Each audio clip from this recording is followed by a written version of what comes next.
ಕನಕಪುರ ಪೂಜ್ಯ ಶ್ರೀ ಎಸ್ ಕರಿಯಪ್ಪನವರ 126ನೇ ಜಯಂತ್ಯೋತ್ಸವ ಮತ್ತು 46ನೇ ಪುಣ್ಯಸ್ಮರಣೆ ಕಾರ್ಯಕ್ರಮವನ್ನು ಆರ್ಎಸ್ ಸಂಸ್ಥೆ ವತಿಯಿಂದ ವಿಜೃಂಭಣೆಯಿಂದ ಆಚರಿಸಲಾಯಿತು. ವಿದ್ಯಾರ್ಥಿಗಳು ಹಾಗೂ ಕರಿಯಪ್ಪನವರ ಅಭಿಮಾನಿಗಳು ಸಾವಿರಾರು ಸಂಖ್ಯೆಯಲ್ಲಿ ಭಾಗವಹಿಸಿದ್ದರು. ನಗರದ ಪ್ರಮುಖ ರಸ್ತೆಯಲ್ಲಿ ಕರಿಯಪ್ಪನವರ ಭಾವಚಿತ್ರವನ್ನು ಜಾನಪದ ಕಲಾ ತಂಡಗಳೊಂದಿಗೆ ಮೆರವಣಿಗೆ ನಡೆಸಲಾಯಿತು. ನಂತರ ಕರಿಯಪ್ಪನವರ ಪುತ್ಥಳಿಗೆ ಪುಷ್ಪಾರ್ಚನೆ ಮಾಡುವುದರ ಮೂಲಕ ಗೌರವ ಸಮರ್ಪಿಸಲಾಯಿತು.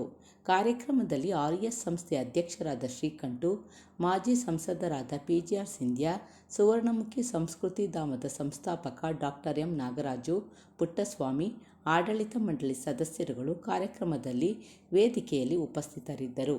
ಪಿಜಿಆರ್ ಸಿಂಧ್ಯಾರವರು ಮಾತನಾಡಿ, ನಮ್ಮ ತಾಲೂಕಿನವರೇ ಆದ ಉಪಮುಖ್ಯಮಂತ್ರಿ ಡಿ.ಕೆ. ಶಿವಕುಮಾರ್ ರಾಜ್ಯದ ಮುಖ್ಯಮಂತ್ರಿ ಆಗುವ ಯೋಗ ಶೀಘ್ರ ಕೂಡಿ ಬರಲಿದೆ ಎಂದು ಭಾವಿಸಿದ್ದೇನೆ. ನಮ್ಮ ತಾಲೂಕಿನವರು ಮುಖ್ಯಮಂತ್ರಿ ಆಗಲಿ ಎಂಬುದು ನಮ್ಮ ಅಭಿಲಾಷೆ ಎಂದರು. ಶ್ರೀಕಂಠೂರವರು ಮತ್ತೊಮ್ಮೆ ಅವಿರೋಧವಾಗಿ ಸಂಸ್ಥೆಯ ಅಧ್ಯಕ್ಷರಾಗಿ ಆಯ್ಕೆಯಾಗಿ ಸೇವೆ ಮುಂದುವರಿಸಲಿ ಎಂದು ತಮ್ಮ ಅಭಿಪ್ರಾಯ ತಿಳಿಸಿದರು. ಒಬ್ಬ ಪ್ರಾಮಾಣಿಕ ಮುಖಂಡರಾಗಿರ್ತಕ್ಕಂಥ ಕುನ್ಮರಿಗೌಡರ ಸುಪುತ್ರರು ಆದ ಶ್ರೀಮಾನ್ ಎಚ್.ಕೆ. ಶ್ರೀಕಂಠ ಅವರಿಗೆ ನಾನು ಬಹಳ ಪ್ರಾಮಾಣಿಕವಾಗಿ ಸೇವೆಯನ್ನು ಮಾಡಿದಂಥ ಪುಣ್ಯಾತ್ಮರು. ಅವತ್ತು ಇವರೆಲ್ಲ ಕರಿಯಪ್ಪನವ್ರ ಶಿಷ್ಯರೇನೆ. ಈ ನಾಡಿನಲ್ಲಿ ವಿಶೇಷವಾಗಿ ಕನಕಪುರದಲ್ಲಿ ಇಂಥ ಮಹನೀಯರ ಒಂದು ಗುಂಪನ್ನು ರಚನೆ ಮಾಡಿ ಅವ್ರಿಗೆಲ್ಲ ಒಬ್ಬ ಆದರ್ಶ ಪುರುಷರಾಗಿದ್ದಂಥವರು ದಿವಂಗತ ಎಸ್ ಕರಿಯಪ್ಪನವರು. ಅವರ 126ನೇ ಜನ್ಮದಿನೋತ್ಸವವನ್ನು ಆಚರಣೆ ಮಾಡೋ ಈ ಸಂದರ್ಭದಲ್ಲಿ ಈ ದೀಪವನ್ನು ಹಚ್ಚಿಸಿ ಈ ಕಾರ್ಯಕ್ರಮವನ್ನು ಉದ್ಘಾಟನೆ ನೆರವೇರಿಸಿ ಅವರ ಆತ್ಮ ಚಿರಶಾಂತಿಯಲ್ಲಿ ಇರಲಿ, ಅವರು ಅಮರವಾಗಿರಲಿ, ಮತ್ತೊಮ್ಮೆ ಹುಟ್ಟು ಬಂದಿರಬಹುದು, ಇಲ್ಲದೆ ಮತ್ತೊಮ್ಮೆ ಹುಟ್ಟು ಬರಲಿ, ಅವರ ವ್ಯಕ್ತಿತ್ವದಿಂದ ಅವರು ಮಾಡಿರುವ ಕೆಲಸಗಳಿಂದ ನಾವೆಲ್ಲರೂ ಸಹಿತ ಪ್ರೇರಣೆಯನ್ನು ಪಡೆಯೋಣ ಅನ್ನೋ ಮಾತನ್ನು ಈ ಸಂದರ್ಭದಲ್ಲಿ ನಾನು ಹೇಳ್ತೇನೆ. ಇವತ್ತಿನ ಸಂದರ್ಭಕ್ಕೆ ಬಹಳ ಉಚಿತವಾಗಿರುವ ಆಚಾರ್ಯ ಡಾಕ್ಟರ್ ಎಂ ನಾಗರಾಜುರವರನ್ನು ಕರೆಸಿರೋದು ನಮಗೆಲ್ಲರಿಗೂ ಬಹಳ ಸಂತೋಷ ಆಗಿದೆ. ಸುವರ್ಣಮುಖಿ ಸಂಸ್ಕೃತಿ ಧಾಮ ಸುವರ್ಣಮುಖಿ ಹೊಳೆಯನ್ನು ಉಳಿಸೋದ್ರ ಬಗ್ಗೆ ವಿಚಾರ ಮಾಡ್ತಿದ್ದಾರೆ ಅಂತೇಳಿ ನಾನು ಭಾವಿಸಿದ್ದೇನೆ.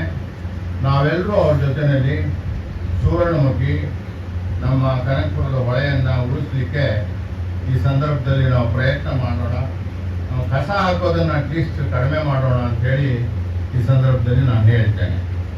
ಇವತ್ತಿನ ಕಾರ್ಯಕ್ರಮಕ್ಕೆ ಮಾತೃಶ್ರೀ ಸಮಾನರಾದ ಪ್ರೊಫೆಸರ್ ರಂಗನಾಯಕನವರು, ಈ ಸಂಸ್ಥೆಯ ಕಾರ್ಯದರ್ಶಿಗಳಾದ ಪುಟ್ಟಸ್ವಾಮಿಯವರು, ಜಂಟಿ ಕಾರ್ಯದರ್ಶಿಗಳಾದ ಸನ್ಮಾನ್ಯ ಸೂರ್ಯನಾರಾಯಣಗೌಡರು, ಖಜಾಂಚಿಗಳಾದ ಮಂಜುನಾಥ್ ಅವರು, ನಮ್ಮೆಲ್ಲರಿಗೂ ಸಹಿತ ಗುರುಗಳ ಸಮಾನವಾಗಿರುವ ಡಾಕ್ಟರ್ ಎನ್.ಎಸ್. ರಾಮೇಗೌಡರು, ವಿಶ್ರಾಂತ ಉಪಕುಲಪತಿಗಳು, ಒಬ್ಬ ಹೋರಾಟಗಾರರಾದ ನನ್ನ ಸನ್ಮಿತ್ರರು ಆದ ರೈತ ಸಂಘದ ನಾಯಕರಾಗಿರುವ ಕೆ.ಬಿ. ನಾಗರಾಜ್ ಅವರು ಬಂದಿದ್ದಾರೆ.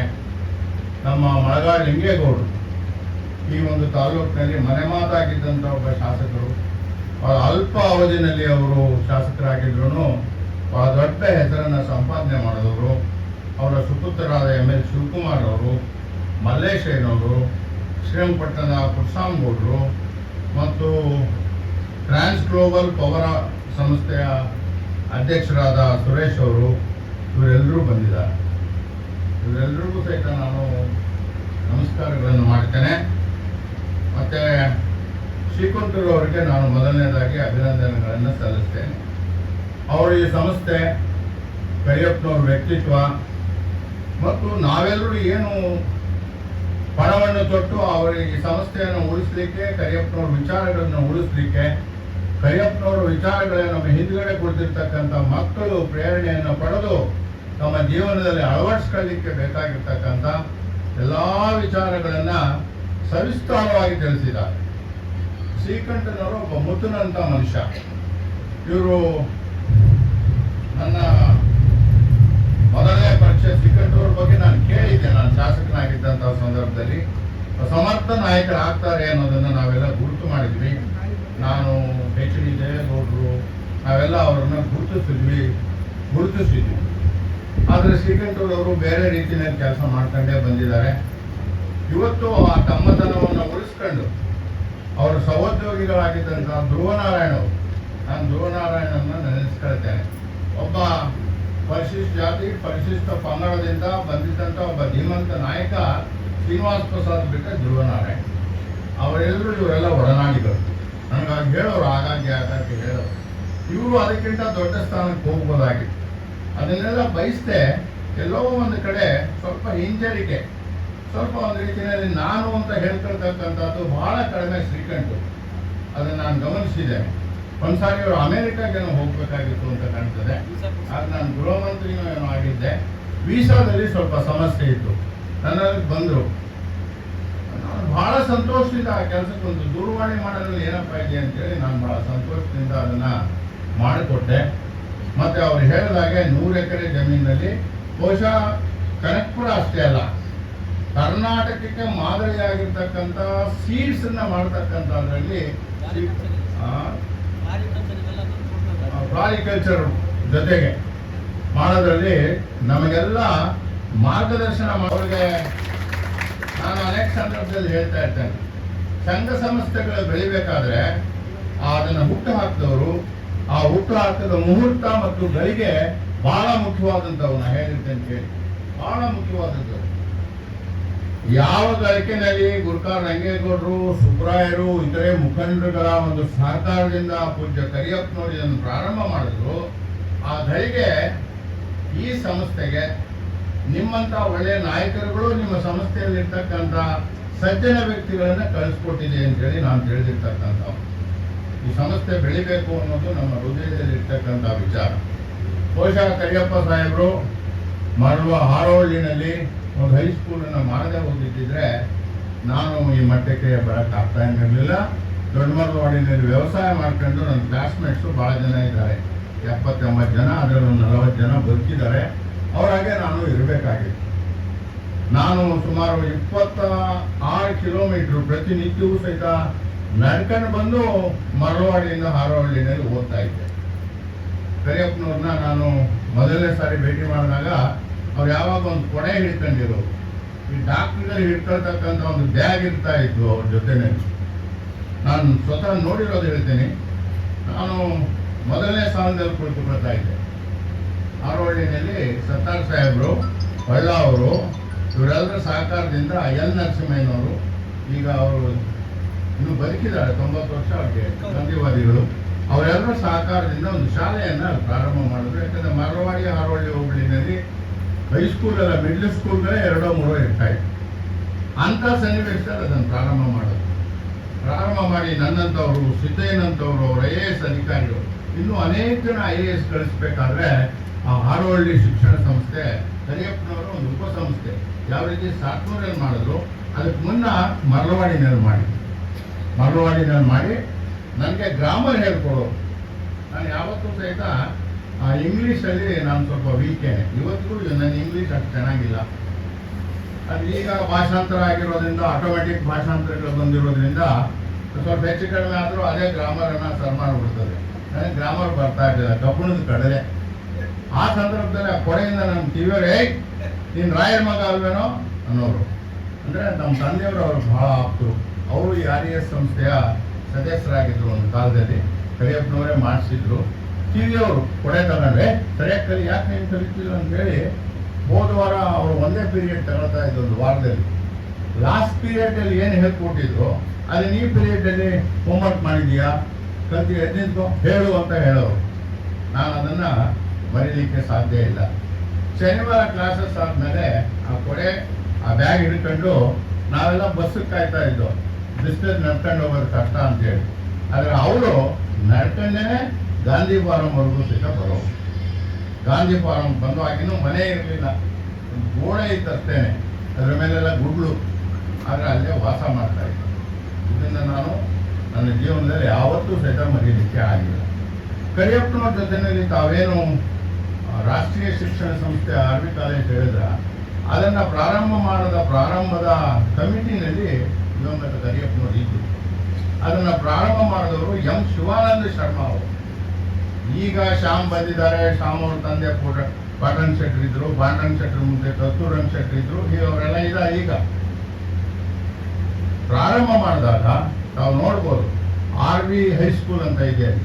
ಅದೊಂದು ಗುಡಿಸಲಿನಲ್ಲಿ ಪೂಜ್ಯ ಕರಿಯಪ್ಪನವರು ಅವತ್ತಿನ ಸರ್ಕಾರಕ್ಕೆ ಅಪ್ರೋಚ್ ಮಾಡಿ ಗುಡಿಸಲು ಹಾಕೊಳ್ಳೋಕ್ಕೆ ಅವಕಾಶ ಮಾಡಿಕೊಟ್ರು. RV ಕ್ಯಾಂಪಸ್ಸಲ್ಲಿ, ಅಲ್ಲಿ ಜಯನಗರದಲ್ಲಿ ದಿವಂಗತ ಶಿವಾನಂದ ಶರ್ಮಾ ಅವ್ರು ಟಿ ನರಸೀಪುರ ಬರೆದವರು.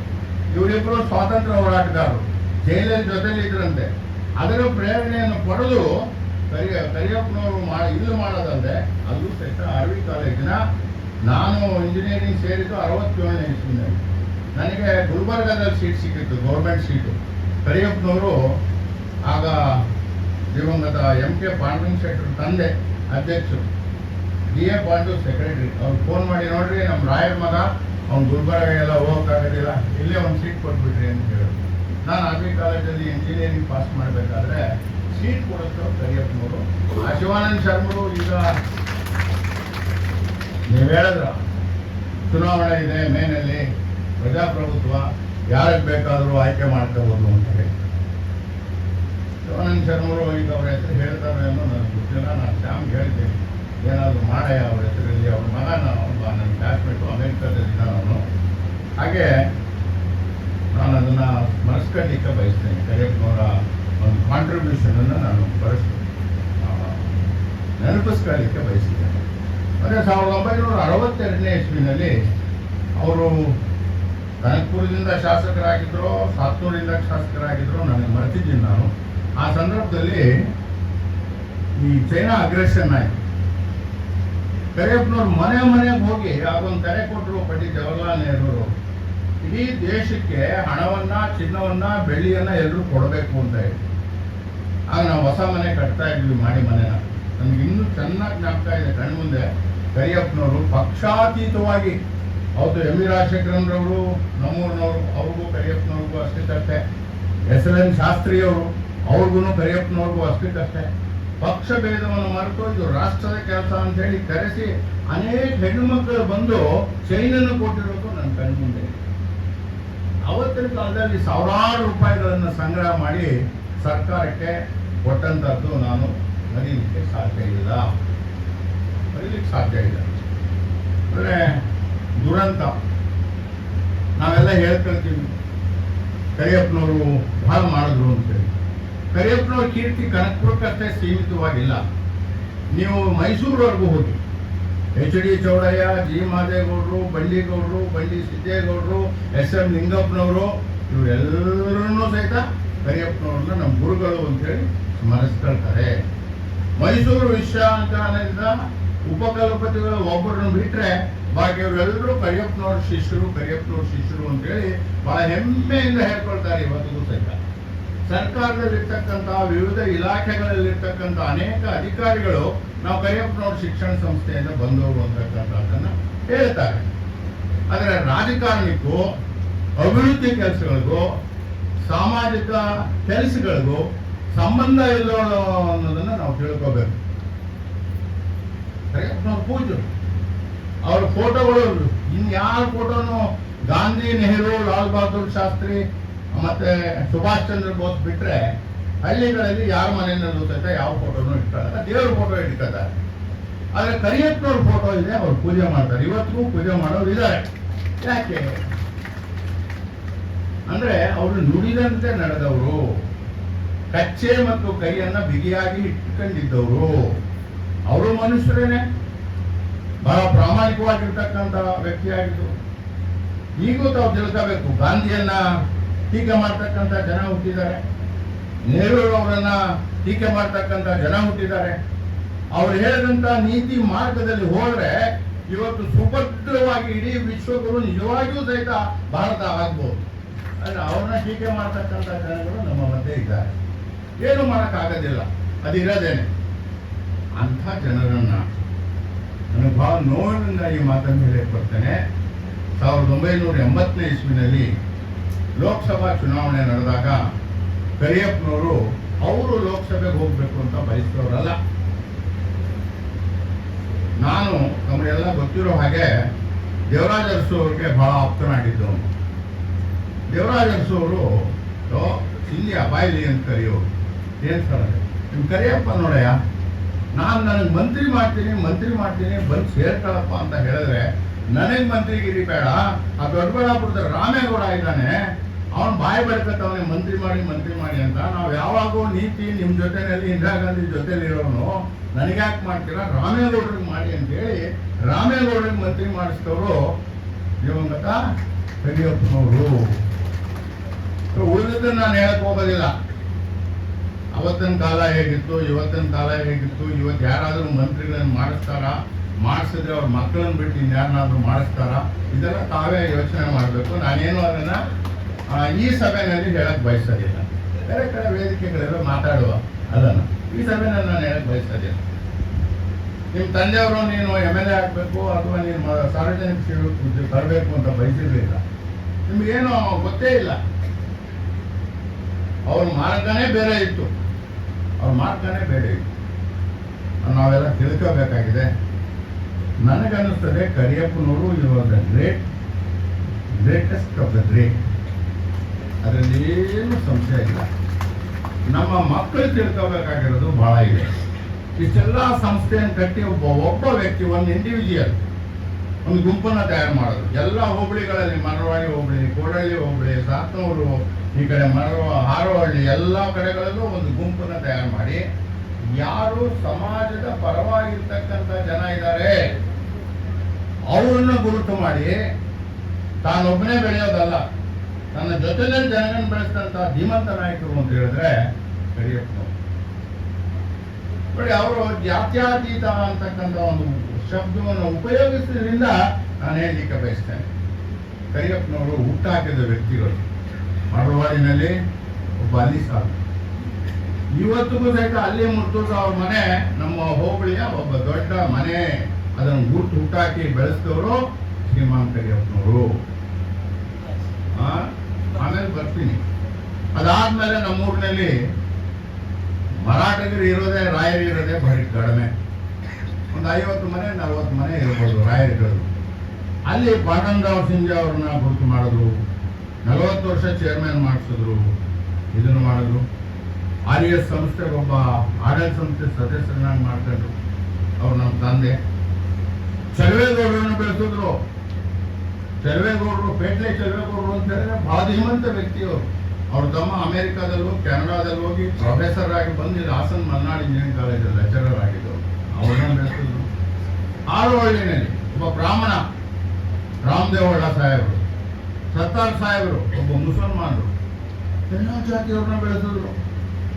ಆಮೇಲೆ ಕೋಡಹಳ್ಳಿನಲ್ಲಿ, ಸಾತ್ನೂರಿನಲ್ಲಿ, ಇದೆಲ್ಲ ಒಬ್ಬೊಬ್ಬ ಜಾತಿಯವ್ರನ್ನೂ ಸಹಿತ ಸೇರಿಸಿ ಅವರು ಒಂದು ಜಾತ್ಯತೀತ ಮನೋಭಾವದಿಂದ, ಸಮಾನವಾದ ಮನೋಧರ್ಮದಿಂದ ಸಮಾಜ ಬೆಳಿಬೇಕು ಅಂತಕ್ಕಂಥ ಒಂದು ದೃಷ್ಟಿಕೋನ ಕರಿಯಪ್ಪನವ್ರದ್ದಾಗಿದೆ. ಕರಿಯಪ್ಪನವ್ರನ್ನ ಒಂದು ಜನಾಂಗದವರು ಪೂಜಿಸ್ತಕ್ಕಂಥದ್ದು ಅಷ್ಟೇ ಅಲ್ಲ, ಎಲ್ಲ ಜನಾಂಗದವರು ನಾವು ದೇವರು ಅಂತಾನೆ ಪೂಜಿಸ್ತೇವೆ. ನಾವು ದೇವರು ಅಂತಾನೆ ಪೂಜಿಸಬೇಕಾಗ್ತದೆ.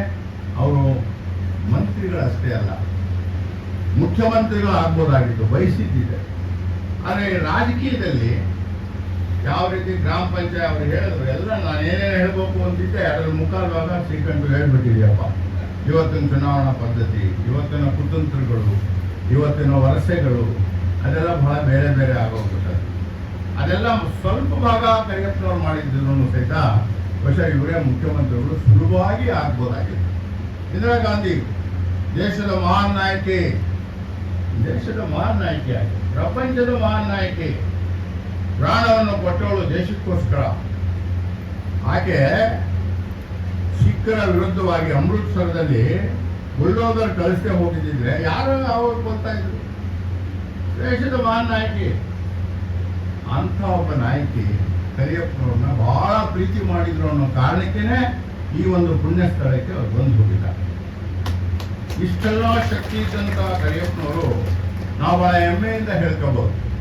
ದೂರದ ಊರುಗಳಿಗೆ ಹೋದಾಗ ನಮ್ಮ ಕರ್ನಾಟಕದವರು, ಕನ್ನಡಿಗರು ಯಾರಾದರೂ ಸಿಕ್ಕಿದ್ರೆ ಬಹಳ ಪ್ರೀತಿಯಿಂದ ಯಾವ ಊರಿನವ್ರು ನೀವು ಕನ್ಕೊಡೋ ಕರಿಯಪ್ಪನವರು, ಬೇರೆ ಯಾವ ಹೆಸರು ಬರೋದಿಲ್ಲ. ಅಂಥ ಒಂದು ಶಾಶ್ವತವಾದ ಹೆಸರನ್ನ ಕೆಲಸಗಳ ಮೂಲಕವಾಗಿ ಮಾಡಿ ನಾವೆಲ್ಲರೂ ದಿನನಿತ್ಯದ ದೇವರ ಸ್ಮರಣೆಯನ್ನು ಯಾವ ರೀತಿ ಮಾಡ್ತೇವೆ ಅಂಥ ಸ್ಮರಣೆಯನ್ನು ಮಾಡ್ತಕ್ಕಂಥ ಸ್ಥಾನದಲ್ಲಿ ಕರಿಯಪ್ಪನವರಿದ್ದಾರೆ. ಅವರ ಹೆಸರಿನಲ್ಲಿ ಕಟ್ಟಿರ್ತಕ್ಕಂಥ ಈ ಸಂಸ್ಥೆ ಅಧ್ಯಕ್ಷರಾಗಿರೋದು ನೀವು ಯಾವುದೋ ಒಂದು ಪೂರ್ವಜನ್ಮದ ಪುಣ್ಯ ಅಂತ ಹೇಳಿ ನಾನು ತಿಳಿದಿದ್ದೆ. ಅವನ ಮಾತನ್ನು ಹೇಳಿದ್ರು ನನಗೆ. ಹಿಂದೆ ಅವರು ಇಲ್ಲಿ 25 ವರ್ಷ MLA ಆಗಿದ್ರು. ಯಾವತ್ತೂ ಸಹಿತ ಈ ಆಡಳಿತ ಮಂಡಳಿಯ ಕೆಲಸಗಳಿಗೆ ಬಂದಿರಲಿಲ್ಲ.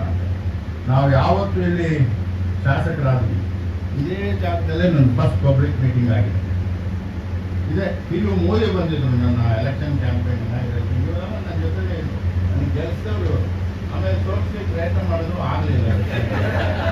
ಹೇಳ್ರಿ, ನನ್ನ ಆಫೀಸ್ ಸ್ನೇಹಿತ ನಾಗರಾಜ್. ನಾಗರಾಜ್ ಮಗನಿಗೆ ಆಗಾಗ ಬೆನ್ ಕಟ್ತಾ ಇರ್ತಾನೆ.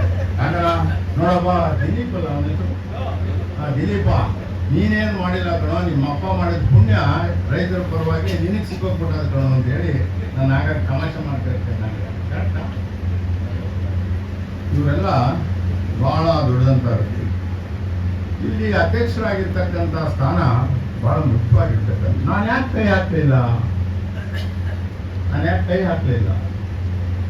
ಹಾಕಲಿಲ್ಲ ಅಂತ ಹೇಳಿದ್ರೆ, ಈ ಸಂಸ್ಥೆಯನ್ನು ಕಟ್ಟೋದರಲ್ಲಿ ನನ್ನ ಪಾಲು 0 ಆಗಿತ್ತು. I contributed nothing. ಇಲ್ಲೊಂದು ಜಗಳ ಆಯ್ತು ಆಡಳಿತ ಮಂಡಳಿಯಲ್ಲಿ. ಒಬ್ಬ ಆಡಳಿತಗಾರನ ಸರ್ಕಾರ ನೇಮಕ ಮಾಡುವಂಥ ಸ್ಥಿತಿ ಬಂತು. ತಿಮ್ಮೇಗೌಡರು ಇರಬೇಕು ಆಡಳಿತಗಾರ ಬಂದಿದ್ದು, ಒಳ್ಳೆ IAS ಅಧಿಕಾರಿ. ಅವರ ಕೃಷ್ಣೇಗೌಡರು ಬಂದಿದ್ದು ದಕ್ಷ ಆಡಳಿತಗಾರನ ಸರ್ಕಾರ ನೇಮಕ ಮಾಡಿ ನನಗೆ ಹೆಗ್ಡೆಯವ್ರು ಕರೆಸಿದ್ರು. ಏನಪ್ಪ ಏನು ಮಾಡಬೇಕು ಅಂದರೆ, ಸರ್ ನಾನು ಇಂಟ್ರೆಸ್ಟೆಡ್ ಆಗೋದಿಲ್ಲ. ದಕ್ಷ ಆಡಳಿತಗಾರರು ನೀವು ಅಡ್ಮಿನಿಸ್ಟ್ರೇಟರ್ ಅಪಾಯಿಂಟ್ ಮಾಡಿದ್ದೀರಾ, ಅವ್ರೇನು ವರದಿ ಕೊಡ್ತಾರೆ ಅದರ ಮೇಲೆ ನೀವು ಕೆಲಸ ಮಾಡಿ ಇರ್ತಾರೆ ಅಷ್ಟೇ ನಾನು ಮಾಡಿದೆ. ಇನ್ನೇನು ಇದುವರೆಗೂ ನಾನು ಈ ಸಂಸ್ಥೆ ಮಾಡಿಲ್ಲ. ಈಗ ತಾವೇನು ಒಂದು ದೊಡ್ಡ ಯೋಜನೆಯನ್ನು ಹಾಕೊಂಡಿದ್ದೀರಾ, ಕನಕಪುರ ಉಳಿಯಲ್ಲ. ನಾನ್ಕಾನಹಳ್ಳಿ ನಾವು ನೋಡಿದ್ದೀವಿ, ಕ್ಲೋಸ್ಪೇಟೆ ನಾವು ನೋಡಿದ್ದೀವಿ, ರಾಮನಗರ. ಈ ಕನಕಪುರ ಆಗಿದೆ. ಕನಕಪುರ ಹೋಗಿ ಏನಾಗ್ತದೆ ಅನ್ನೋದು ನಾನು ಊಹೆ ಮಾಡೋ ಸ್ಥಿತಿನಲ್ಲಿಲ್ಲ.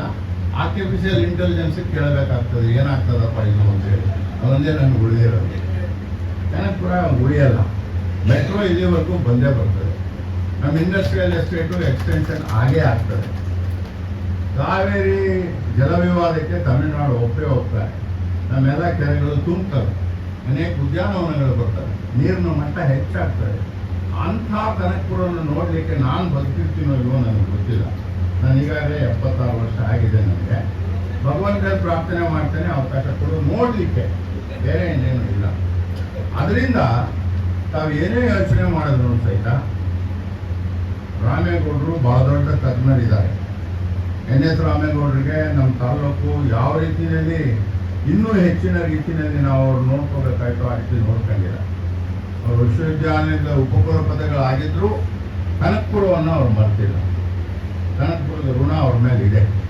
ನಿಮಗೆ ಅವ್ರಿಗೆಲ್ಲ ನಾನು ಮೊನ್ನೆ VT ಯೂನಿವರ್ಸಿಟಿಗೆ ಹೋಗಿದ್ದೆ. ಶ್ರೀಕಾಂತ್ ನಮ್ಮ ಸ್ಕೌಟ್ಸನ್ನು ಎಲ್ಲ ಇಂಜಿನಿಯರಿಂಗ್ ಕಾಲೇಜುಗಳಲ್ಲಿ ಪ್ರಾರಂಭ ಮಾಡಬೇಕು ಅಂತ ನಾನು ನೋಡಿದಾಗೆ ಅಲ್ಲಿ ವಿದ್ಯಾಶಂಕರ್ ಅಂತ ವೈಸ್ ಚಾನ್ಸಲರ್ ಇದ್ದಾರೆ.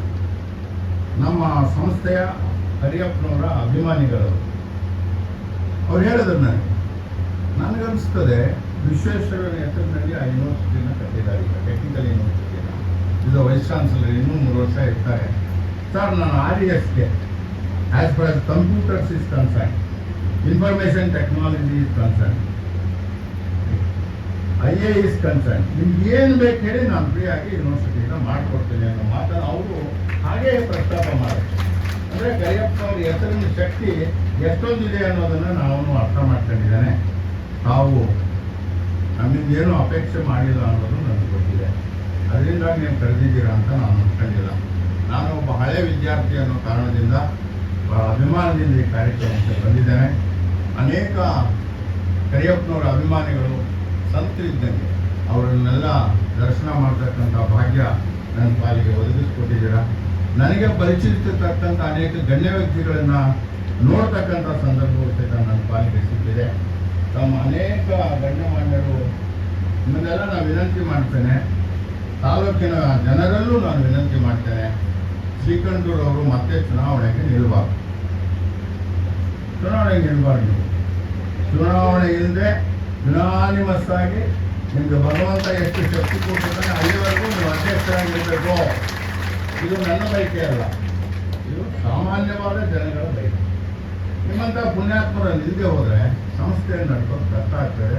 ಇವೆಲ್ಲರೂ ನಿಮ್ಮ ಟೀಮ್ ಏನಿದೆ ಮತ್ತೆ ಗೆದ್ದು ಬರಲಿ, ಯುನಾನಿಮಸ್ ಆಗಿ ಅದು ಒಳ್ಳೆಯದು. ನಮಗೆಲ್ಲೂ ಸಹಾಯ ಮಾಡ್ತಾ ಇರೋರು ಅಂತ ಹೇಳಿದ್ರೆ ನಮ್ಮ ಮಾನ್ಯ ಗೌರವಾನ್ವಿತ ಉಪಮುಖ್ಯಮಂತ್ರಿಗಳಾದ ಶ್ರೀಮಾನ್ ಡಿ.ಕೆ. ಶಿವಕುಮಾರ್ ಅವರು. ಸದ್ಯದಲ್ಲೇ ಅವ್ರಿಗೆ ಉನ್ನತ ಪದವಿ ಸಿಗ್ತದೆ ಅಂಥೇಳಿ ನಾನಾದರೂ ಭಾವಿಸ್ಕೊಂಡಿದ್ದೇನೆ. ಅವ್ರು ಆಗಬೇಕು ಅನ್ನೋದು ನನ್ನ ಬಯಕೆಯನ್ನು ಸಿಗ್ತಾ ಇದೆ. ನಮ್ಮ ತಾಲೂಕಿನ ಕೆಲಸ ಆಗ್ತದೆ, ಬೇರೆ ನನಗೇನು ಸ್ವಾರ್ಥ ಇನ್ನೇನಿಲ್ಲ. ಭಾಳ ಜಾಸ್ತಿ ಅಂದರೆ ಸ್ಕೌಟ್ ಗೈಡ್ಸ್ಗೆ ಸ್ವಲ್ಪ ಏನಾದರೂ ಸಹಾಯ ಮಾಡಪ್ಪ ಅಂತ ಹೇಳ್ತೀನಿ ಹೊರತು ಅದು ಮಕ್ಕಳಿಗೆ ಬೇರೆ ಇನ್ನೇನಿಲ್ಲ ನನಗೆ. ಆದರೆ ಅವರು ಆಗಬೇಕು ಅನ್ನೋದು ನನ್ನ ಬಯಕೆ. ಸಾವಿರಾರು ಕೋಟಿ ರೂಪಾಯಿಗಳ ಕೆಲಸಗಳನ್ನು ಮಾಡಿಕೊಡೋಕ್ಕೆ ಅವ್ರಿಗೆ ಶಕ್ತಿ ಬರ್ತದೆ. ಈ ಸನ್ನಿವೇಶ ಬಿಟ್ಟರೆ ರಾಮನಗರದವ್ರಿಗೆ ರಾಮನಗರದಲ್ಲಿ ಹುಟ್ಟಿದಂಥ ಕೆಂಗಲನ್ನುವಂತೇನೋ ಅವ್ರಿಗೆ ಅವಕಾಶ ಸಿಗ್ತದೆ. ಇನ್ನು ಆ ಕಡೆ ಹೊಸಕೋಟೆ, ದೇವನಹಳ್ಳಿ, ನೆಲಮಂಗಲ ಅದು ಯಾರಿಗೂ ಮುಖ್ಯಮಂತ್ರಿ ಆಗೋ ಅವಕಾಶ ಸಿಗಲಿಲ್ಲ. ಚನ್ನಪಟ್ಟಣದಲ್ಲಿ ನಮ್ಮ ಬೀಜಲಿಂಗೇಗೌಡರು ಇತ್ತು. Beejalingegowda one of the greatest personality, ಹೋರಾಟಗಾರ. ಅವರ ಮಗಳು ಲೀಲಾವತಿ, ಇವ್ರ ತಾಯಿ ಸುರೇಶ್ ಅವ್ರ ತಾಯಿ ಕರೆಕ್ಟೇನ್ರಿ, ಲೀಲಾವತಿ ಜಗನ್ಮಾತೆ, ಸ್ಕೂಲು ಕುಂಟ್ರ ಶಾಲೆಯನ್ನು ನಡೆಸ್ತಾ ಇದ್ದಂಥ ಹೆಣ್ಣುಮಗಳು. ಅದರಿಂದನೇ ಅರ್ಥ ಮಾಡ್ಕೋಬೋದು ಯಾವ ರೀತಿ ಪ್ರೇರಣೆಯನ್ನ ಅವ್ರ ಮಗಳಿಗೆ, ಅವ್ರ ಕುಟುಂಬದ ಸದಸ್ಯರಿಗೆ ಬೀಜಲಿಂಗೇಗೌಡರು ಕೊಟ್ಟಿದ್ರು ಅಂತ. ನಮ್ಮ ಆದರ್ಶಪ್ರಾಯವಾದಂಥ ವ್ಯಕ್ತಿ. ಅವರ ಮೊಮ್ಮಗನಾಗಿ ಒಂದು ಸಾರ್ಥಕವಾದ ಕೆಲಸವನ್ನು ನೀವು ಮಾಡಿದ್ದೀರಿ. ನಿಮಗೆ ನಾನು ಅಭಿನಂದನೆಗಳನ್ನು ಈ ಸಂದರ್ಭದಲ್ಲಿ ಸಲ್ಲಿಸ್ತೇನೆ. ಇಷ್ಟು ಮಾತ್ರ ನಾನು ಸಾರ್ವಜನಿಕವಾಗಿ ಹೇಳಲಿಕ್ಕೆ ಬಯಸ್ತೇನೆ. ನಾನು ಈ ಸಂಸ್ಥೆಯಿಂದ ಎಲ್ಲ ಗಳಿಸಿರೋ, ಕರಿಯಪ್ಪನವರಿಂದ ಎಲ್ಲ ಗಳಿಸಿರೋ ಈ ಮಣ್ಣಿನ ಮಗ ನಾನು. ಇಲ್ಲಿಂದ ಒಬ್ಬರು ಮುಖ್ಯಮಂತ್ರಿ ಆಗಬೇಕು ಅಂತ ಹೇಳೋದ್ರಲ್ಲಿ ನಾವೆಲ್ಲರೂ ಒಪ್ಪಲೇಬೇಕಾಗ್ತದೆ. ಪಕ್ಷಾತೀತವಾಗಿ ಇದನ್ನು ಒಪ್ಪಬೇಕು. ಇಷ್ಟು ಹೇಳಿ ಇವತ್ತಿನ ಕಾರ್ಯಕ್ರಮಕ್ಕೆ ನನಗೆ ಕರೆಸಿದ್ದೀರಾ. ತಾವೇನು ನಿರೀಕ್ಷೆ ಮಾಡಿದ್ದೀರಾ ಅದಕ್ಕಿಂತ ಹೆಚ್ಚಿನ ಸಹಕಾರವನ್ನು ಬರೀ CSR ಅಷ್ಟೇ ಅಲ್ಲ, ಬೇರೆ ಬೇರೆ ರೂಪದಲ್ಲಿ ಇದೊಂದು ದೊಡ್ಡ ಬೆಂಗಳೂರು ನಗರದ ವಿಶ್ವವಿದ್ಯಾನಿಲಯ ಆಗಬೇಕು ಅನ್ನೋದು ನಮ್ಮ ಬಯಕೆ.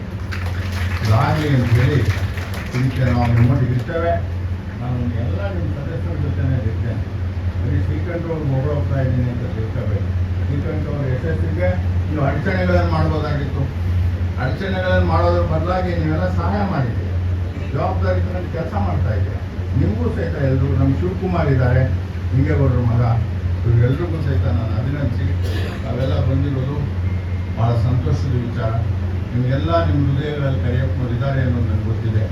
ನಿಮಗೆ ಯಾವತ್ತೂ ಅವರ ಆಶೀರ್ವಾದ ಸಿಗ್ತದೆ ಅಂತೇಳಿ ಮಕ್ಕಳು ಕರಿಯಪ್ಪನವ್ರನ್ನ ಶಿಕ್ಷಣದ ಬಗ್ಗೆ ಅವ್ರು ಹೇಳಿರ್ತಕ್ಕಂಥ ವಿಚಾರಗಳನ್ನು ತಿಳ್ಕೊಳ್ಳೋಕೆ ಪ್ರಯತ್ನ ಮಾಡಿ.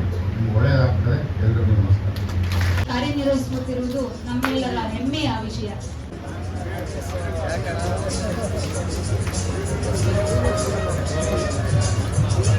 ಮೌನವು ಪರಿಪಕ್ವತೆಯ ಸಂಕೇತ. ಗದ್ದಲದ ಪ್ರಸಿದ್ಧಿಗಿಂತಲೂ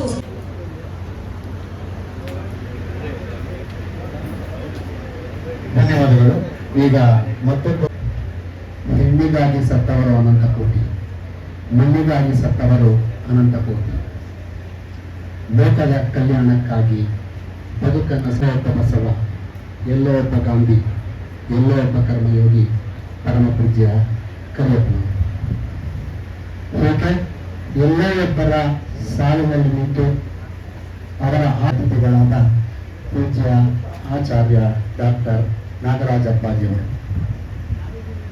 ಪೂಜ್ಯ ನಾಗರಾಜ ಅಪ್ಪಾಜಿಯವರು 14/6/1942 ಶ್ರೀ ಮರಿಗೌಡ ಮತ್ತು ಶ್ರೀಮತಿ ಮರಿಯಂಜಮ್ಮನವರ ದ್ವಿತೀಯ ಸುಪುತ್ರರಾಗಿ ಮೈಸೂರು ಜಿಲ್ಲೆ ತಿರುಮಕೂಡಲು ನರಸೀಪುರ ತಾಲೂಕು ಕೈಯಂಬಳ್ಳಿ ಎಂಬ ಶಾಲೆ ಇಲ್ಲದ ಕುಗ್ರಾಮದಲ್ಲಿ ಜನ್ಮ ತಾಳಿದರು.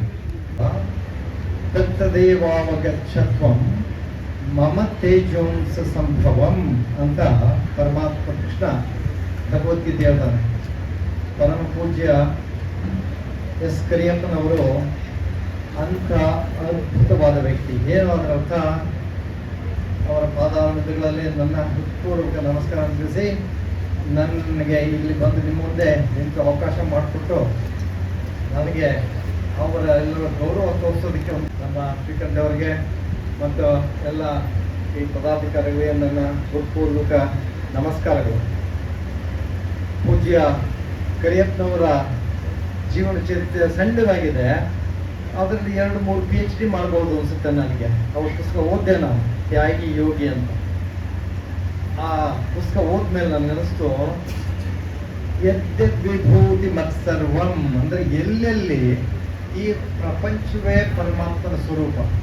ಪರಮಾತ್ಮ ಸ್ವರೂಪ, ನೀವೆಲ್ಲರೂ ದೇವರ ಸ್ವರೂಪನೇ, ನೀವೆಲ್ಲರೂ ದೇವರ ಸ್ವರೂಪ. ಆದ್ರೆ ಕರಿಯಪ್ಪನವರು ಅದ್ಭುತವಾದ ಸ್ವರೂಪ. ಯಾಕೆ? ಏನು ಅದ್ಭುತ ಅಂದ್ರೆ, ಹಿಮಾಲಯ ಅಂದ್ರೆ ಅದ್ಭುತ, ಪ್ರಪಂಚದಲ್ಲಿ ಒಂದೇ ಒಂದು ಹಿಮಾಲಯ. ತಾಜ್ ಮಹಲ್ ಅಂದ್ರೆ ಅದ್ಭುತ, ಒಂದೇ ಒಂದು. ಅದೇ ರೀತಿ ಕರ್ನಾಟಕದಲ್ಲಿ, ಅದರಲ್ಲೂ ಕನಕಪುರದಲ್ಲಿ ಯಾರಾದ್ರೂ ಕರಿಯಪ್ಪನವ್ರ ವಿಷಯ ಕೇಳಿಲ್ಲ ಅಂತಂದ್ರೆ ಅವರು ಈ ದೇಶದಲ್ಲಿ ಹುಟ್ಟಿಲ್ಲ, ಅವರು ಈ ರಾಜ್ಯದಲ್ಲಿ ಬದುಕಿಲ್ಲ ಅಂತ ಅದ್ಭುತವಾದ ತಪಸ್ವಿ, ತ್ಯಾಗಿ, ಯೋಗಿ, ವಿದ್ಯಾಸಂಸ್ಥೆಗಳ ತಪಸ್ವಿ, ಅಂಥ ಅದ್ಭುತವಾದ ತಪಸ್ವಿ ಅನ್ನೋದನ್ನ ಶ್ರೀಕೃಷ್ಣ ಹೇಳಿದ ಇದನ್ನೇ, ಯಾರು ಎಲ್ಲಿ ಎಲ್ಲರಿಗೂ ಅದ್ಭುತ ಈ ಕೆಲಸ ಸಾಧ್ಯನಾ ಅನ್ನೋದನ್ನ ಸಾಧ್ಯ ಮಾಡಿ ತೋರಿಸಿರುವಂತ ತಪಸ್ವಿ ಕರಿಯಪ್ಪನವರು. ಅಂಥ ಹೇಗೆ ತ್ಯಾಗಿ ಅಂತ ಹೇಳ್ಬೋದು ಅವ್ರನ್ನ.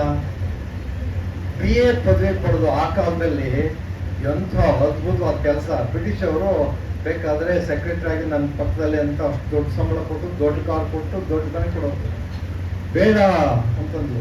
ಅದು ತ್ಯಾಗಿ. ಮನೆಯಲ್ಲಿ ಮದುವೆ ಆಗಬೇಕು, ಆ ತಂದೆ ತಾಯಿ ಇಷ್ಟಪಟ್ಟರು, ನನ್ನ ಮಗ ಒಳ್ಳೆ ಬುದ್ಧಿವಂತ ಎಜುಕೇಟೆಡ್ ಆಗಿದ್ದಾನೆ, ದೊಡ್ಡ ಆಫೀಸರ್ ಆಗ್ಬೋದು ಅಂತ ಅವ್ರ ಭಾವನೆ. ಬೇಡ, ತ್ಯಾಗ. ಮಿನಿಸ್ಟರ್ ಆಗಿ ಅಂತ ಚೀಫ್ ಮಿನಿಸ್ಟರ್ಗಳು ಕರೆದ್ರು, ಬೇಡ ಅಂತ ಹೇಳಿದ್ರು. ಹನುಮಂತಯ್ಯನವ್ರು ಕರೆದ್ರಂತೆ, ಏನಪ್ಪಾ ನೀನು ಅಲ್ಲಿ ಸ್ಕೂಲ್ ಕಟ್ತಾ ಇದೆಯಾ, ಗೌರ್ಮೆಂಟ್ ಇಂದ ಅಪ್ಲೈ ಮಾಡು, ಒಂದಷ್ಟು ಸಹಾಯ ಮಾಡೋಣ ಅಂದ್ರೆ ಬೇಡ ಅಂತಂದ್ರು. ಆ ಕಾಲದಲ್ಲಿ ಬೇಡ ಅನ್ನೋ ಭಾವನೆ ಬರೋದು ಸಾಮಾನ್ಯ ಜನಕ್ಕೆ ಸಾಧ್ಯನೇ ಇಲ್ಲ. ಅದನ್ನೇ ಅವ್ರನ್ನ ತ್ಯಾಗಿ ಅಂತ ಹೇಳಿ. ನ ಕರ್ಮಣ ನ ಪ್ರಜೆಯ ನ ಧನೇನ ತ್ಯಾಗೇನೈಕೆ ಅಮೃತತ್ವ ಮನುಷ್ಯು ಅಂತ ಉಪನಿಷತ್ ಹೇಳುತ್ತೆ. ಏನಾಗಂದ್ರೆ, ಎಷ್ಟೇ ಕಷ್ಟಪಟ್ಟು ಕೆಲಸ ಮಾಡಿ ದುಡಿದು ಸಂಪಾದನೆ ಮಾಡಿದ್ರು ಸಂತೋಷ ಸಿಗೋ ಸಾಧ್ಯ ಇಲ್ಲ. ಎಷ್ಟೇ ಜನಸಮೂಹ ನಮ್ಮಿಂದ ಇದ್ರೂ ಸಂತೋಷ ಸಿಗಲ್ಲ. ಎಷ್ಟೇ ಯಾವ ರೀತಿಯಾದ ಪೊಸಿಷನ್ ಪವರ್ ಸಿಕ್ಕಿದ್ರು ಅದ್ರಲ್ಲಿ ಸಂತೋಷ ಸಿಗಲ್ಲ. ತ್ಯಾಗೇನೈಕೆ, ತ್ಯಾಗದಿಂದ ಮಾತ್ರ ನಿಜವಾದ ಸಂತೋಷ ಸಿಗುತ್ತೆ. ಅಂದ್ರೆ ಅವರಲ್ಲಿ ಇದ್ದ ಅದ್ಭುತವಾದ ಆಧ್ಯಾತ್ಮಿಕ ತಿಳುವಳಿಕೆ. ಅವರು ಭಗವದ್ಗೀತೆ ಓದ್ದವರು, ಹೇಳ್ತಾ ಇದ್ರು, ಸತ್ಸಂಗ ಮಾಡ್ತಾ ಇದ್ರಿಂದ. ಆಗ ಸತ್ಸಂಗ ಅಂತ ಕರಿತಿರ್ಲಿಲ್ಲ, ಆದ್ರೆ ಭಜನೆ, ಭಗವದ್ಗೀತೆ ಪಠನೆ ಮಾಡಿ ಭಗವದ್ಗೀತೆಯನ್ನ ಗಾಂಧೀಜಿಯವರು ಯಾವ ರೀತಿ ಯಾವಾಗಾದ್ರೂ ತೊಂದರೆ ಬಂದ್ರೆ ಒಂದ್ ಕಡೆ ಹೋಗಿ ಸುಮ್ಮನೆ ನೋಡ್ತಾ ಇದ್ರಂತೆ. ಅಲ್ಲಿ ಏನು ಶ್ಲೋಕ ಬಂದ್ರೆ ಆ ಶ್ಲೋಕದಿಂದ ಅವ್ರಿಗೆ ಆ ತೊಂದರೆ ಪರಿಹಾರ ಆಗ್ತಿತ್ತಂತೆ. ಆ ರೀತಿಯಾದ ತಿಳುವಳಿಕೆಯನ್ನ ಗಾಂಧಿ ಅನುಯಾಯಿಗಳಾದ ಕರಿಯಪ್ಪನವರು ಅಕ್ಷರ ಸಹ ಪಾಲಿಸಿರೋದೇ ಅಲ್ಲ.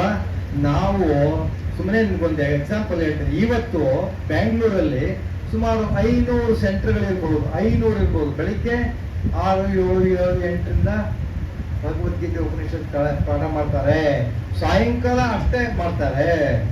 ಅಂದ್ರೆ ಬ್ಯಾಂಗ್ಳೂರು ಅದ್ಭುತವಾದ ಆಧ್ಯಾತ್ಮಿಕ ಶಕ್ತಿ ಕೇಂದ್ರ, ಧಾರ್ಮಿಕ ಶಕ್ತಿ ಕೇಂದ್ರ ಆಗಿರ್ಬೇಕು. ಆದ್ರೆ ನಾನು ಈ ಒಂದು 20 ವರ್ಷ ಆಯ್ತು ಈ ಊರು ಇಲ್ಲೆಲ್ಲ ಬಂದು ನೋಡಿದ್ರೆ ಆಧ್ಯಾತ್ಮಿಕ ತಿಳುವಳಿಕೆ ಎಲ್ಲಿದೆ, ಯಾರಲ್ಲಿದೆ ಹುಡುಕ್ಬೇಕಾಗಿದೆ. ಏನರ್ಥ? ತಿಳುವಳಿಕೆ ಭಗವದ್ಗೀತೆಯಲ್ಲಿ ಹೇಳ್ತಾರೆ, ಕರ್ಮಣ್ಯೇವಾಧಿಕಾರ ಮಹಾಫಲೇಶು ಕದಾಚನ. ಕರ್ಮ ಮಾಡೋ ಒಂದೇ ನನ್ನ ಕೆಲಸ, ಅದರ ಪ್ರತಿಫಲ ನನಗೆ ಬೇಕಿಲ್ಲ ಅನ್ನೋ ಭಾವನೆ. ಅಂತ ಸದ್ಭಾವನೆಯನ್ನೇ ಪರಮಾತ್ಮನಿಗೆ ಅರ್ಪಣೆ ಮಾಡಿದ್ರು ಇವರು. ಯಾರು? ಎಲ್ಲ ಕೆಲಸನೂ ಪರಮಾತ್ಮದ್ದು. ಯಾಕೆ? He saw the whole world as presentation, manifestation of God. ದೇವರ ಪ್ರಪಂಚ ಅಂದ್ರೆ ದೇವ್ರ ಸ್ವರೂಪನೇ. ಸೊ ಎಲ್ಲರೂ ದೇವ್ರ ಸ್ವರೂಪ ಅಂದಮೇಲೆ ಯಾರನ್ನ ಬೇರೆಯವರು ಅಂತ ಹೇಳೋದು, ಇವ್ರ ಮೇಲು, ಇವ್ರ ಕೀಳು, ಇವರು ಅವರು, ಇವರು ಅನ್ನೋ ಭಾವನೆ ನಿಜವಾಗೂ ಸರಿಯಾದ ಭಾವನೆ ಅಲ್ಲ ಅನ್ನೋದನ್ನ ಅವರು ಜೀವನದ ಪೂರ್ತಿ ಎಲ್ರಿಗೂ, ನಮ್ಮೆಲ್ರಿಗೂ ಬರೆಯ ಸರಿಯಾದ ಉದಾಹರಣೆ. ಅಂತ ಉದಾಹರಣೆ ನಮ್ಮ ಹತ್ರದಲ್ಲೇ ಇಟ್ಕೊಂಡು ನಾವು ಅವ್ರ ರೀತಿ ಬೆಳೆಯುವಂತ ಶಕ್ತಿ ಪಡ್ಕೋದೇ ಇದ್ರೆ ನಾವು ನಿಜವಾಗೂ ವಿದ್ಯಾವಂತರಾಗಿ ಏನು ಉಪಯೋಗ ಇಲ್ಲ. ಆಧ್ಯಾತ್ಮಿಕ ವಿದ್ಯಾ ಸರ್ವ ವಿದ್ಯಾಯಾಮ್ ಪ್ರತಿಷ್ಠಂ ಅಂತ ಹೇಳ್ತಾರೆ. ಏನಾಗಂದ್ರೆ ಆಧ್ಯಾತ್ಮಿಕ ವಿದ್ಯೆ ಅಂದ್ರೆ ಧಾರ್ಮಿಕ ಪ್ರಜ್ಞೆ ಇಲ್ಲದ ವಿದ್ಯಾಭ್ಯಾಸ ಯಾವುದು ವಿದ್ಯಾಭ್ಯಾಸ ಅಲ್ಲ, ಅದು ಅವಿದ್ಯಾನೇ ಅಂತಾರೆ. ಯಾಕೆ?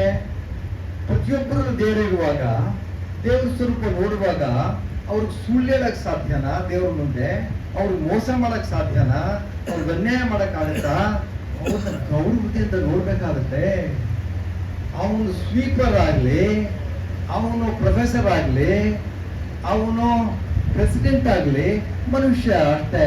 ಅವ್ರ ಕೆಲಸ ಪ್ರತಿಯೊಬ್ಬರಿಗೂ ಪರಮಾತ್ಮ ಒಂದು ಕೆಲಸ ಕೊಡ್ತಾನೆ. ಎಲ್ಲಾ ಕೆಲಸಗಳೇ ಮುಖ್ಯ.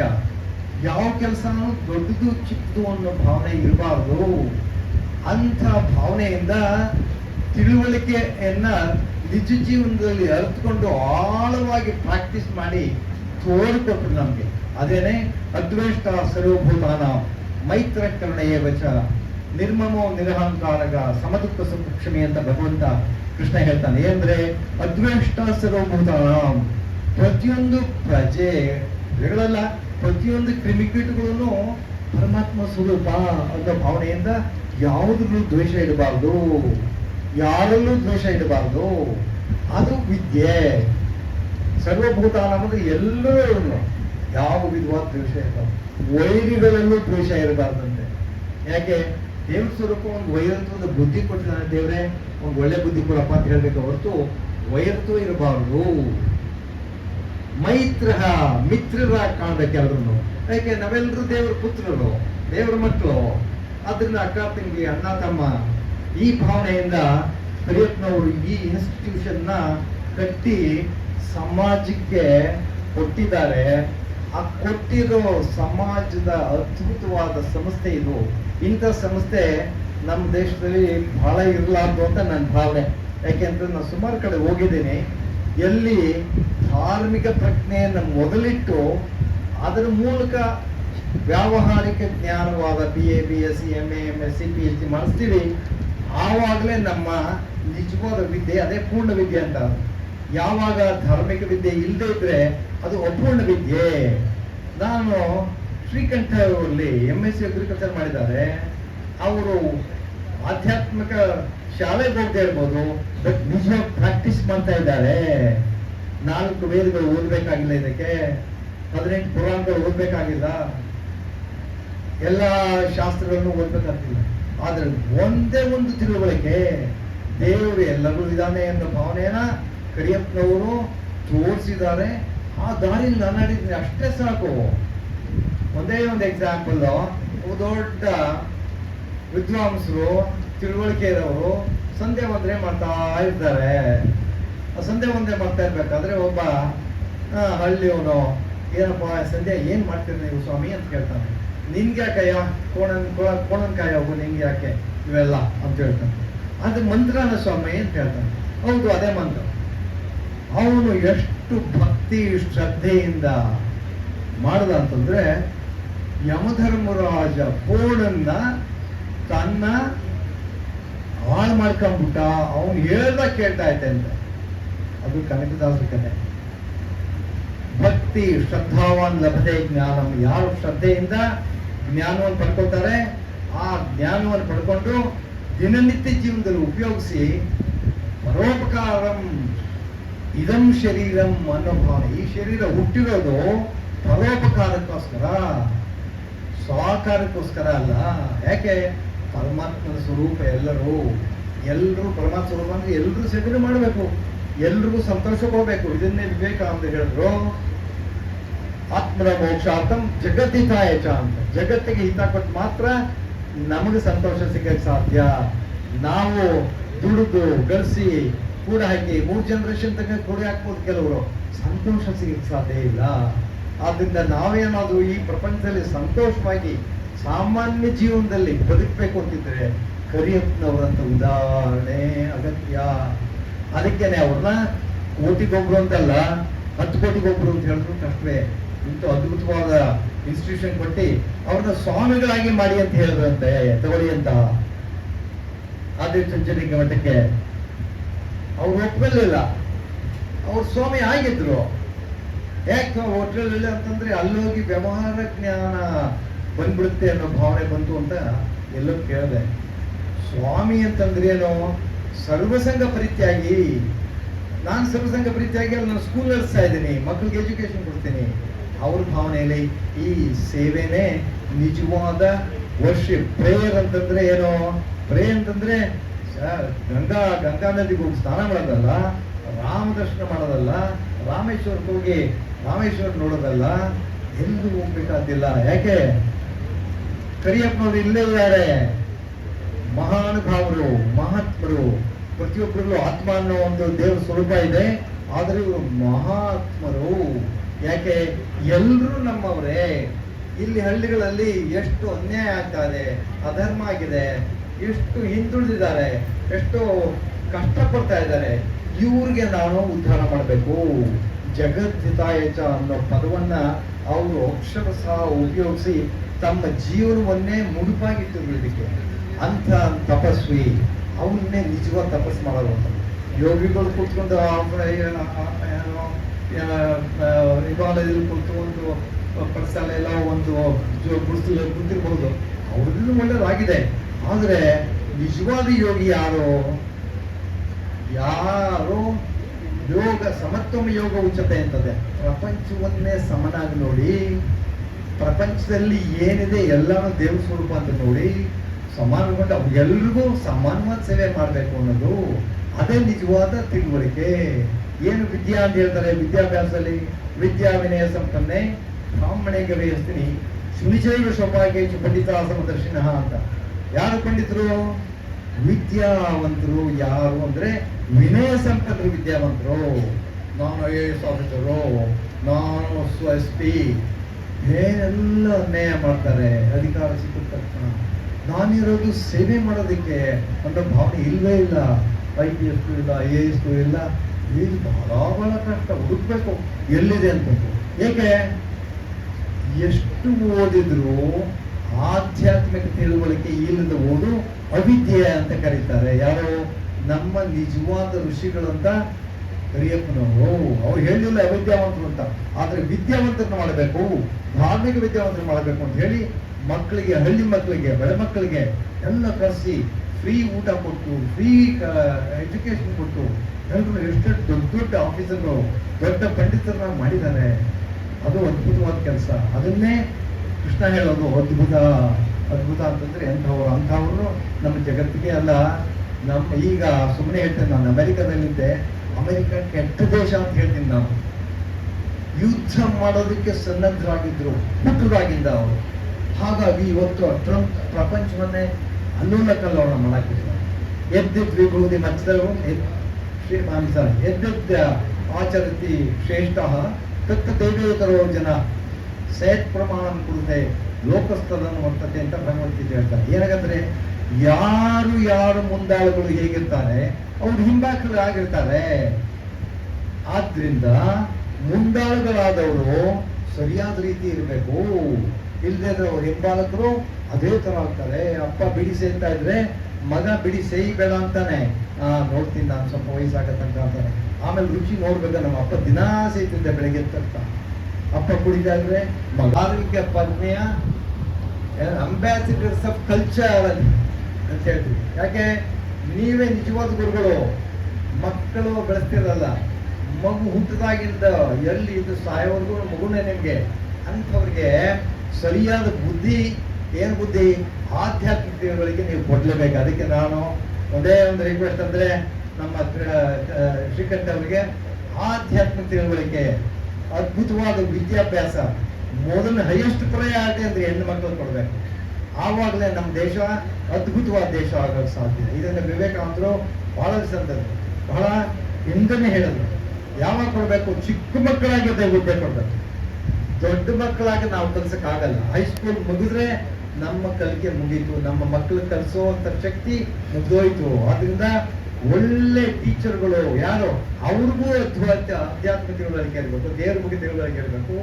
ಅವರು ಪ್ರೀತಿ ವಾತ್ಸಲ್ಯದಿಂದ ಮಕ್ಕಳನ್ನ ನೋಡಿ ಅವ್ರಿಗೆ ಟೀಚ್ ಮಾಡಬೇಕು. ಅವರಿಗೆ ಜ್ಞಾನ ಇರಬೇಕು. ಅಂತ ಜ್ಞಾನವನ್ನು ಮಕ್ಕಳು ಕೊಟ್ಟಾಗ ಒಳ್ಳೆ ಮಕ್ಕಳು, ಅದ್ಭುತವಾದ ಧಾರ್ಮಿಕ ಶಕ್ತಿ ಇರೋ ಮಕ್ಕಳು ಬೆಳೀತಾರೆ. ಆ ಮಕ್ಕಳು ಒಳ್ಳೆ ಪ್ರಜೆಗಳಾಗ್ತಾರೆ. ಅವ್ರಿಗೆ ಹೋಗಕ್ಕೆ ಬಡವರಿಗಂತೂ ಸಾಧ್ಯನೇ ಇಲ್ಲ. ವಿಕ್ಟೋರಿಯಾ ಹಾಸ್ಪಿಟಲ್ ಜಾಗ ಸಿಗಲ್ಲ. ಈ ರೀತಿಯಾದ ವ್ಯವಹಾರ ನಾನು ಡಾಕ್ಟರ್ ಆಗಿರೋದ್ರಿಂದ ನೋಡಿದ್ದೀನಿ. ನೋಡಿ ಅನಿಸ್ತು, ಎಂಥ ಅನ್ಯಾಯ ನಮ್ಮ ದೇಶ, ಎಂಥ ಅದ್ಭುತವಾದ ದೇಶ. ಇಂಥ ಪುಣ್ಯ ದೇಶ ಪ್ರಪಂಚದಲ್ಲಿ ಎಲ್ಲೂ ಇಲ್ಲ. ಯಾಕೆ ಇದ್ರ ಪುಣ್ಯ ದೇಶ ಅಂತ ಕರಿತೀವಿ? ನಮ್ಮ ಸಂಸ್ಕೃತಿ ಹೇಗಿದೆ ಅಂತಂದ್ರೆ, ಸರ್ವೇ ಭವಂತು ಸುಖಿನಃ, ಸರ್ವೇ ಸಂತು ನಿರಾಮಯಾಃ, ಸರ್ವೇ ಭದ್ರಾಣಿ ಪಶ್ಯಂತು ಮಾ ಕಶ್ಚಿತ್ ದುಃಖ ಭಾಗ್ ಭವೇತ್ ಅಂತ ಹೇಳ್ತೀವಿ. ಏನಂದ್ರೆ ಎಲ್ರೂ ಸುಖವಾಗಿರ್ಬೇಕು. ಯಾಕೆ? ದೇವ್ರ ಸ್ವರೂಪ. ಅದ್ರಿಂದ ಎಲ್ರೂ ಸುಖವಾಗಿರ್ಬೇಕು. ಯಾರಿಗೂ ಯಾವ ತೊಂದರೆನೂ ಇಲ್ಲದೆ ಇರಲಿ, ಯಾರನ್ನೂ ಯಾವ ವಿಧವಾದ ದ್ವೇಷ ಭಾವನೆಯಿಂದ ಬೆಳೆದೇ ಇರಲಿ, ಸಂತೋಷವಾಗಿರ್ಲಿ ಅಂತ ಎಲ್ಲರೂ ಪ್ರಾರ್ಥನೆ ಮಾಡ್ತೀವಿ. ನಾವು ಕರಿಯರು, ಬೆಳೆಯರು, ಮುಸ್ಲಿಮ್ಸು, ಜೈನ್ಸ್ ಏನಿಲ್ಲ, ಎಲ್ಲ ಒಂದೇ. ಆ ಭಾವನೆ ನಮ್ಮ ಧಾರ್ಮಿಕ ಸಂಸ್ಕೃತಿ. ನಮ್ಮದು ಸನಾತನ ಧರ್ಮ ಅನ್ನೋದು. ಸನಾತನಿ ಬ್ರಾಹ್ಮಣರಿಗೆ ಮಾತ್ರ ಅಂತ ಹೇಳ್ತೀವಿ, ಬ್ರಾಹ್ಮಣರಿಗಲ್ಲ. ಅದು ಪ್ರತಿಯೊಬ್ಬ ಜೀವಿನೂ ಸನಾತನೇನೆ. ಯಾಕೆ? ಸಂತೋಷವಾಗಿರ್ಬೇಕು. ಯಾಕೆ? ನಿಮ್ಮ ಸ್ವರೂಪನೇ ಸಂತೋಷ. ಆ ಸಂತೋಷನ ನಾವು ಪಡ್ಕೊಳ್ಬೇಕಾದ್ರೆ ಎಲ್ಲರೂ ದೇವ್ರ ಸ್ವರೂಪದಲ್ಲಿ ನೋಡ್ಬೇಕು. ಅದಕ್ಕೆ ಹೆಣ್ಣು ಮಕ್ಕಳ ವಿದ್ಯಾಭ್ಯಾಸ ಅಗತ್ಯ. ಹೆಣ್ಣು ಮಕ್ಕಳು ಅದ್ಭುತವಾದ ತಿಳುವಳಿಕೆ ಆಗಲೇಬೇಕು. ಅವರಿಂದಾನೇ ನಮ್ಮ ಮುಂದಿನ ದೇಶ ಧಾರ್ಮಿಕ ಪ್ರಜ್ಞೆ ಇರೋ ದೇಶ. ಧರ್ಮವನ್ನು ಪ್ರಚಾರ ಮಾಡೋದು ಒಂದೇ ಅಲ್ಲ, ಪ್ರಪಂಚವನ್ನ ನಿಜವಾಗೂ ಸಂತೋಷವಾಗಿ, ಸಂತೋಷ ಪ್ರಪಂಚ, ವಾರ್ ಇಲ್ಲದಂತ ಸಂತೋಷ ಮಾಡಬೇಕಾದ್ರೆ ಮಕ್ಕಳು, ಹೆಣ್ಮಕ್ಳಿಗೆ ಅದ್ಭುತವಾದ ವಿದ್ಯೆ ಕೊಡಬೇಕು. ನಮ್ಮ ಪ್ರೈಮರಿ ಅಂಡ್ ಹೈಸ್ಕೂಲ್ ಟೀಚರ್ಗೆ ಬೆಸ್ಟ್ ಟೀಚರ್ಸ್ ಬೇಕು. The best teacher should be in the primary and high school. ಆಮೇಲೆ ನೀವು ಇಲ್ದಿದ್ರು ಏನಾದ್ರು ಕಲ್ತ್ಕೊಳ್ತಾರೆ. ನಾವು ಏನ್ ಮಾಡ್ತಾ ಇದ್ದೀವಿ? ನಾವು ಎಲ್ಲಿ ನಾವು ಸರಿಯಾದ ವಿದ್ಯೆ ಕಲಿಸ್ಬೇಕಲ್ಲ, ಕೊಡ್ತಾ ಇಲ್ಲ. ಅದನ್ನು ಕೊಡೋದಕ್ಕೆ ನೀವು ಪ್ರಯತ್ನ ಮಾಡದೇ ಇದ್ರೆ ನಾವು ಎಷ್ಟು ಸಾರಿ ನಮ್ಮ ಚಂದ್ರಲೋಕಕ್ಕೆ ಹೋಗಿ ಬರಲಿ, ಮಂಗಳ ಲೋಕಕ್ಕೆ ಬರಲಿ, ಅಥವಾ ಎತ್ತ ಅದ್ಭುತವಾದ ಶಕ್ತಿ ಸಂಪತ್ತಿಗಳು ಒಳ್ಳೆ ದೇಶ ಆಗಕ್ಕೆ ಸಾಧ್ಯ ಇಲ್ಲ. ಯಾವಾಗ ಆಧ್ಯಾತ್ಮಿಕ ತಿಳುವಳಿಕೆ ಅಂದ್ರೆ ಈ ದೈವತ್ವದ ಸ್ವರೂಪವನ್ನ ಪ್ರತಿ ಮಗುನು ಕಲಿತು ಅದನ್ನ ನಾನು ಅಳವಡಿಸ್ಕೊಳ್ತೀನಿ ಅನ್ನೋ ಜಾಗೃತೆ ಬಂದಾಗ ನಾವು ನಿಜವಾಗಿ ವಿದ್ಯೆ ಕಲಿಸ್ತೀವಿ. ಅಂತ ವಿದ್ಯೆ ಕಲಿಸೋದಕ್ಕೆ ನಮ್ಮ ಕರಿಯಪ್ಪನವರು ನಿಜವಾಗೂ ಅದ್ಭುತವಾದ ಉದಾಹರಣೆ. ಇಂಥ ಒಬ್ಬರು ನಮ್ಮಲ್ಲಿ, ನಮ್ಮ ದೇಶದಲ್ಲಿ ಯಾರೋ ಹೇಳ್ತಾ ಇದ್ರು, 140 ಕೋಟಿ ಜನ ಇದೀವಿ, 1 ಕೋಟಿಗೆ ಒಬ್ಬ ಆಗಬೇಕು ಅಂತ. 1 ಕೋಟಿಗೆ ಒಬ್ಬ ಅಲ್ಲ ಅದಲ್ಲ, 1 ಕೋಟಿ 10 ಜನ ಆಗಬೇಕು ಅಂತ ನಾನು ಹೇಳ್ತೀನಿ. 100 ಜನ ಆದ್ರೂ ಇನ್ನೂ ಜಾಸ್ತಿ ಒಳ್ಳೇದು. ನಮ್ಮ ದೇಶವೇ ಧಾರ್ಮಿಕ ದೇಶ ಆಗಬೇಕು. ಅದನ್ನ ವಿವೇಕಾನಂದ ಹೇಳ್ತಾ ಇದ್ರು. ಇದು ಧಾರ್ಮಿಕ ಪ್ರಜ್ಞೆಯ ಟೀಚರ್, ಪ್ರಪಂಚಕ್ಕೆ ಟೀಚರ್ ಆಗೋ ಶಕ್ತಿ ಇದೆ ಅಂತ ಹೇಳ್ತಾರೆ. ಅಂತ ಶಕ್ತಿ ಬಂದಿಲ್ಲ, ಸುಮ್ಮನೆ ಬಾಯಿ ಮಾತಿಗೆ ಹೇಳ್ತಾ ಇದ್ದೀವಿ, ಆದರೆ ಕಾರ್ಯತಃ ಆಗ್ತಾ ಇಲ್ಲ. ಅದರಿಂದ ಇಂಥ ಸಂಸ್ಥೆಗಳಲ್ಲಿ ಸಂಸ್ಕೃತ ಸಂಸ್ಕಾರ ಎರಡೂ ಬೇಕು. ಸಂಸ್ಕೃತ ಬ್ರೈನ್ ಡೆವಲಪ್ಮೆಂಟ್ಗೆ ಬಹಳ ಅದ್ಭುತವಾದ್ದು. Scientifically proven today brain changes, structure change ಆಗುತ್ತೆ ಸಂಸ್ಕೃತ ಓದಿದ್ರೆ. ಮಂತ್ರ ಪಠನೆ ದಿನ ಮಾಡಿದ್ರೆ ನಿಮ್ಮ ಬುದ್ಧಿಶಕ್ತಿ ಜಾಸ್ತಿ ಆಗುತ್ತೆ, ಮರವು ಕಡಿಮೆ ಆಗುತ್ತೆ, ನಿಮ್ಮ ಮೆಮೊರಿ ಅದ್ಭುತ ಆಗುತ್ತೆ, 30% ಮೆಮೊರಿ, ಮತ್ತೆ ಹೆಲ್ತ್, ಫಿಸಿಕಲ್ ಹೆಲ್ತ್ ಒಳ್ಳೆಯದಾಗುತ್ತೆ ಅಂತ ಹೇಳ್ತಾರೆ. ಆದ್ರಿಂದ ಸಂಸ್ಕೃತ ನಮ್ಮ ಮಕ್ಕಳು ಕಲಿಸ್ಬೇಕು, ಸಂಸ್ಕೃತ ಕಲಿಬೇಕು, ಸಂಸ್ಕಾರವಾದ ಮಕ್ಕಳು ಕಲಿಸ್ಬೇಕು, ಸಂಸ್ಕಾರಯುತವಾದ ಸಮಾಜ ಕಟ್ಟಬೇಕು. ಆವಾಗ ನಾವು ಇನ್ನೊಂದು 50-100 ವರ್ಷದಲ್ಲಿ ಸಂಸ್ಕಾರ ಶಕ್ತಿಯುತವಾದ ಧಾರ್ಮಿಕ ದೇಶ ಭಾರತ ಆಗಿದೆ. ಭಾರತ ಅಂತಂದ್ರೆ ಭವ್ಯವಾದ ನೇಮ. ಭಾ ಅಂದ್ರೆ ಬೆಳಕು, ರಥ ಅಂತಂದ್ರೆ ಯಾರು ಬೆಳಕಿನಲ್ಲಿ ತಿರುಗಾಡ್ತಾ ಇರೋರು. ಎಂಥ ಬೆಳಕು? ಆಧ್ಯಾತ್ಮ ತಿಳುವಳಿಕೆ ಬೆಳಕು. ಏನ್ ತಿಳುವಳಿಕೆ? ಎಲ್ಲರಿಗೂ ದೇವರಿದ್ದಾನೆ, ಎಲ್ರಿಗೂ ಪ್ರೀತಿ ನೋಡ್ಬೇಕು, ಎಲ್ರಿಗೂ ಸೇವೆ ಮಾಡಬೇಕು, ಎಲ್ರಿಗೂ ನಾವು ಸಂತೋಷ ಪಡಬೇಕು. ಆ ಭಾವನೆಯಿಂದ ನಾವು ಬೆಳೆಸುವಂತ ಮಕ್ಕಳು ಬೆಳೆಸಿ ನಮ್ಮ ದೇಶವನ್ನ ಆ ಕಡೆ ಕರಿಯಪ್ಪನವರ ಆಶೀರ್ವಾದದಿಂದ ನಾವೆಲ್ಲ ಪ್ರಯತ್ನ ಮಾಡಿ ಆ ದಿಕ್ಕಿನಲ್ಲಿ ಕರೆಯೋದಕ್ಕೆ ಹೋಗೋದಕ್ಕೆ ಪ್ರಯತ್ನ ಮಾಡೋಣ. ಇನ್ನು ಮುಂದೆ ನನಗೆ ಎಷ್ಟೊತ್ತು ಮಾತಾಡೋದ ಅಂತ ಅವಕಾಶ ಮಾಡಿಕೊಟ್ಟ ಸ್ಪೀಕರ್ ಅವರಿಗೆ ಮತ್ತು ಎಲ್ಲ ಕಾರ್ಯಕರ್ತ ಸಮಿತಿಗಳಿಗೆ, ಮುಖ್ಯವಾಗಿ ನಮ್ಮ ಪ್ರಿನ್ಸಿಪಾಲ್ ಅವರು ಬಹಳ ಏನು ಹೇಳಿದ್ರು ಅದೆಲ್ಲ ದೈವಾನುಗ್ರಹ ಇಟ್ಕೊಂಡು ದೇವರ ಅನುಗ್ರಹ ಇಲ್ಲ ಏನು ಕೆಲಸ ಆಗಲ್ಲ, ಒಬ್ಬರೇ ಏನು ಮಾಡೋಕ್ಕಾಗಲ್ಲ. ಆ ರೀತಿ ದೇವರ ಅನುಗ್ರಹದಿಂದ ನಾವು ಸ್ವಲ್ಪ ಸೇವೆ ಮಾಡೋಕ್ಕೆ ಅವಕಾಶ ಆಗಿದೆ. ನನಗೆ ಭಾಳ ಸಂತೋಷ ಅಂದರೆ ನನ್ನ ದೇಶಕ್ಕೆ ಬಂದು ನನಗೆ ಸಂತೋಷ ಸೇವೆ ಮಾಡಬೇಕು ಸಿಕ್ತಲ್ಲ ಅಂತ ಅದೇ ದೊಡ್ಡ ಸಂತೋಷ. Thank you. Very good.